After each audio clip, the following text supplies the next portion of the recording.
ओम शांति। सुनते आज 13 फरवरी 91 की अव्यक्त मुरली। आज की मुरली में बाबा ने बाप दादा हर एक बच्चे के मस्तक पर कौन सा सितारा देख रहे हैं। फिर बाप दादा ने परमात्म जयंती को महाशिवरात्रि क्यों कहा जाता है। फिर थर्ड, भक्ति मार्ग की विधियां किसका यादगार है। लास्ट, तपस्या किसे कहेंगे। तो आज बाबा ने जहां शिव जयंती की मुबारक दी, बच्चे ये ना केवल मेरी जयंती है बल्कि ब्रह्मा की भी है। ब्रह्मा भी इसी दिन साथ ही बना जिसके तन में प्रविष्ट किया, और ब्राह्मणों की भी है, सब ने साथ साथ ही शुरू किया पाठ, तो तीनों की। फिर बाबा ने तपस्या का भी कितना अच्छा अर्थ बताया। तो आज सुनते हैं 13 फेब 91 की अव्यक्त मुरली। मुरली का टाइटल है विश्व परिवर्तन में तीव्रता लाने का साधन, एकाग्रता की शक्ति एवं एकरस स्थिति। आज दूरदेशी बाप अपने दूरदेशी और देशी बच्चों को मिलन मुबारक देने आए हैं। आप सभी भी दूर देश से आए हैं ना, बाप भी दूर देश से आए हैं। बच्चे बाप को मुबारक देने आए हैं और आप बच्चों को पदम गुना मुबारक देते हैं। मनाना अर्थात समान बनाना। दुनिया में सिर्फ मनाते हैं, लेकिन बाप मनाते अर्थात बनाते। सभी बच्चे चाहे साकार रूप में सन्मुख हों, चाहे आकार रूप में सन्मुख हो, सब बच्चे विश्व के कोने कोने में बाप की हीरे तुल्य जयंती मना रहे हैं। बाप दादा आकारी रूप में सन्मुख बच्चों को भी हीरे तुल्य जयंती की हीरे तुल्य पद्मा पदम मुबारक दे रहे हैं।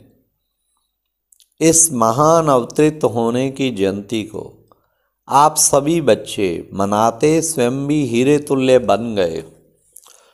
इसको कहा जाता है मनाना अर्थात बनाना। हर एक बच्चे के मस्तक पर, बड़े ध्यान से सुनना क्या हो रहा है हर एक के मस्तक पे। हर एक बच्चे के मस्तक पर पद्मा पदम भाग्यवान बनने का सितारा चमक रहा है। तो मनाते मनाते सदा के लिए भाग्यवान बन गए ना। ऐसी अलौकिक जयंती सारे कल्प में कोई भी नहीं मनाते हैं। चाहे महान आत्माओं की भी जयंती मनाते हैं, लेकिन वे महान आत्माएं मनाने वालों को महान बनाते नहीं हैं। इस संगम पर ही आप बच्चे परमात्म जयंती मनाते महान बन जाते हो, श्रेष्ठ ते श्रेष्ठ आत्माएं बन जाते हो। ऐसे हीरे तुल्य जीवन बनाते जो जन्म जन्मांतर हीरे और रत्नों से खेलते रहते। आज का यादगार दिवस सिर्फ बाप का नहीं है, लेकिन बच्चों का बर्थडे। क्योंकि जब बाप अवतरित होते हैं तो बाप के साथ ब्रह्मा दादा भी परिवर्तित आत्मा अवतरित होते हैं। बाप और दादा दोनों का साथ साथ अवतरण होता है।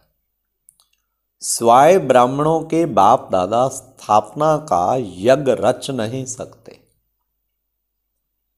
इसलिए बाप दादा और ब्राह्मण बच्चे साथ साथ अवतरित होते हैं।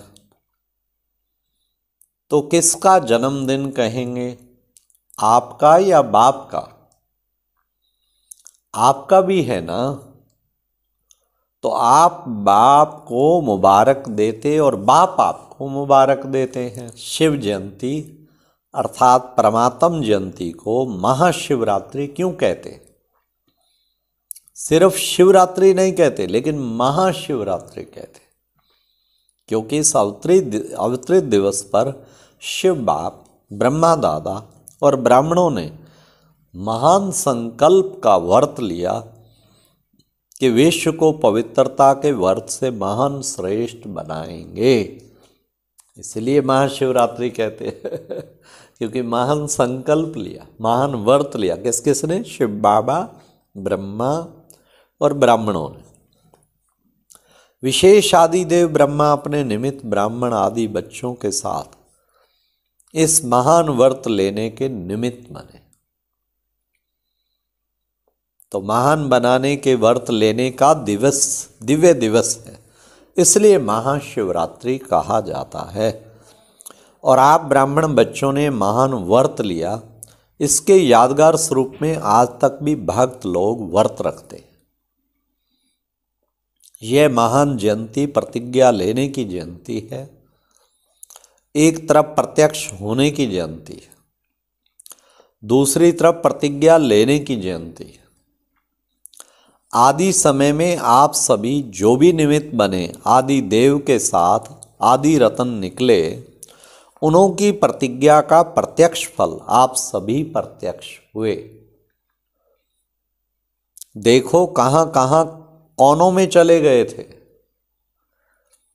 कितने कोने में चले गए, लेकिन बाप ने मिट्टी में छिपे हुए अपने हीरे तुल्य बच्चों को ढूंढ लिया ना। अभी तो विश्व के कोने कोने में आप हॉलीएस्ट और हाईएस्ट हीरे चमक रहे हो। तो ये परमात्म जयंती के व्रत और प्रतिज्ञा का फल है। आप सभी अब भी चारों ओर शिव बाप के झंडे के आगे प्रतिज्ञा लेते हो ना। तो यह आदि रस्म की विधि अब तक आप भी करते रहते हो। यह परमात्म जयंती, जिसको शिवरात्रि भी कहते हैं, रात्रि अर्थात अंधकार, और अंधकार में जो व्यक्ति व वस्तु जैसी होती है वैसी दिखाई नहीं देती, होते हुए भी दिखाई नहीं देती। जब बाप अवतरित होते हैं तो आप भी जो आप हैं, जो हैं, जैसे हैं, ना अपने आप को देख सकते थे, ना बाप को देख व जान सकते थे। मैं आत्मा हूं, यह होते हुए भी ज्ञान व अनुभव के नेत्र द्वारा देख नहीं सकते। नेत्र होते भी अंधकार में थे, नेत्र यथार्थ कार्य नहीं करते थे, स्पष्ट दिखाई नहीं देता। तो आप भी अंधकार में थे ना, अपने को ही नहीं देख सकते थे, इसलिए बाप पहले इस अंधकार को मिटाते हैं। तो शिवरात्रि अर्थात अंधकार को मिटाए यथार्थ का प्रकाश प्रज्वलित करना, प्रज्वलित, यथार्थ का प्रकाश प्रज्वलित होना, इसलिए शिवरात्रि कहकर मनाते हैं। भक्ति मार्ग की विधियां भी आपकी यथार्थ विधियों का यादगार है। एक तरफ भक्तों की विधि और दूसरे तरफ है बच्चों की संपूर्ण विधि। दोनों ही देख बाप हर्षित होते हैं। आप लोग भी हर्षित हो ना कि हमारे भक्त फॉलो करने में कितने होशियार हैं। लास्ट जन्म तक भी अपनी विधि, भक्ति की विधियां निभाते आते हैं। वंडरफुल। यह सब है बाप और आप बिंदु रूप की कमाल। वाह, बाप की कमाल। बाबा हमारी तो क्या, सारी है ही आपकी कमाल। शिव बाबा के साथ शालिग्राम भी साथ साथ पूजे जाते हैं ना। आप सभी बिंदु स्वरूप के महत्व को जानते हो ना, इसलिए आज तक भक्तों में शिव अर्थात बिंदु स्वरूप का महत्व बना हुआ है। आप में कितने खजाने भरे हुए हैं, आपने कितने खजाने भरे हुए हैं, हिसाब लगा सकते हो। अनगिनत, अथाह और अविनाशी खजाने। सभी मास्टर सिंधु बन गए हो ना, कि अभी बनना है। तपस्या वर्ष में क्या करेंगे? तपस्या अर्थात जो भी संकल्प करेंगे वह दृढ़ता से। तपस्या अर्थात एकाग्रता और दृढ़ता। योगी जीवन में भी तो आप अभी हो, आप सब योगी जीवन वाले हो, ना कि 6 घंटा 8 घंटा या कुछ घंटे योग लगाने वाले। परमानेंट जीवन ही हमारी योगी। योगी जीवन तो है ही, फिर खास तपस्या वर्ष क्यों रखा है? बाप दादा सभी बच्चों को योगी जीवन वाले योगी आत्माओं का रूप देखते हैं और हो भी योगी जीवन में। और जीवन तो समाप्त हो गई, भटकी हुई भोगी जीवन से थक कर निराश होकर सोच समझकर योगी बने हो। सोच समझकर बने हो या किसके कहने से बने हो? अनुभव करके बने हो या सिर्फ अनुभव सुनकर बन गए हो? कहाँ किसके धोखे में तो नहीं आते हो? अच्छी तरह से देख लिया है, अभी भी देख लो, कोई जादू तो नहीं लग गया। तीनों आंखें खोलकर सौदा किया ना, क्योंकि बुद्धि की आंख है। यह 2 आंखें और बुद्धि की आंख तीनों खोलकर सौदा किया है। सभी पक्के हैं। बाबा ने कहा सब के सब बच्चे पक्के हैं और तीनों ही आंखें खोल के सौदा किया है। अच्छा, ये एक प्रेरणादायक वीडियो है, जरूर देखें, कोई भी मिस ना करे।